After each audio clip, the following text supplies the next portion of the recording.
Tigers ngayong season ay ang kanilang super rookie na si EJ Laure. Kilalanin natin siya sa report na ito.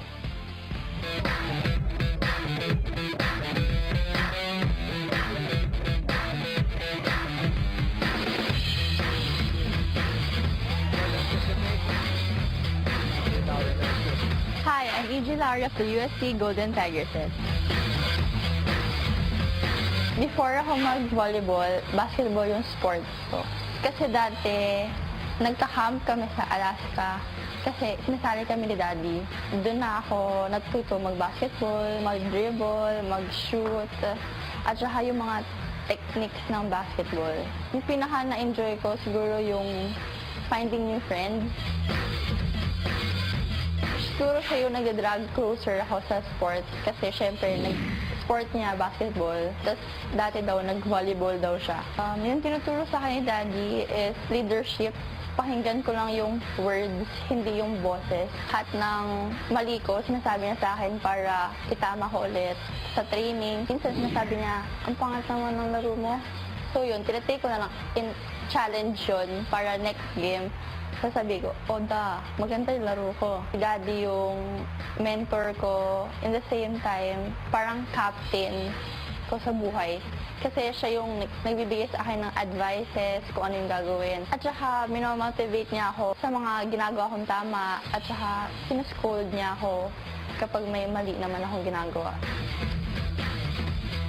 Nung high school, masaya naman. Doon ko na learn yung pagbabalance ng time sa pag-study at saka sa paglalaro. Kasi focus masyado doon yung pag-aaral kasi hindi ka makakalaro ng U-up kung may bagsak ka. Student athlete, sobrang hirap kasi i-manage mo yung time mo sa paglalaro at saka sa pag-aaral.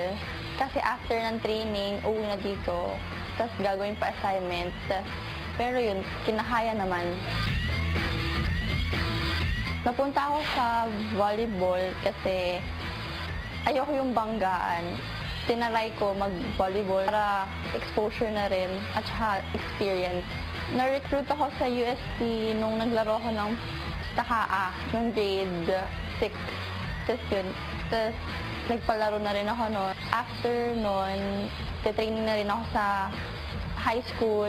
Yung nag-recruit sa akin para sa UST High School, si Coach Kung Fu. Yung biggest achievement ko is having awards like best receiver, best server, best spiker, at saka MVP. Feel ko super fulfillment kasi yung paghihirap every season, may bunga naman. Nag-stay lang sa UST dahil sa mga coaches ko at saka sa mga tao doon kasi sobrang napalapit na rin ako sa kanila. Pressured kasi sa mga teammates ko, nandun sila parate at saka tinutulungan nila ako every game, every practice, nasabihan nila ako ng advices ng gagawin ko. Medyo malaking responsibility yung binigay sa akin ni Coach Oji kasi first 6 agad ako kahit rookie pa lang ako. Yung ma-expect naman nila sa akin is magbigay ko yung 101% ko every game. Sa lahat ng naniniwala sa team, sana supportahan nyo kami ngayong season sa UAP at saka sana wag kayong magsawang supportahan kami.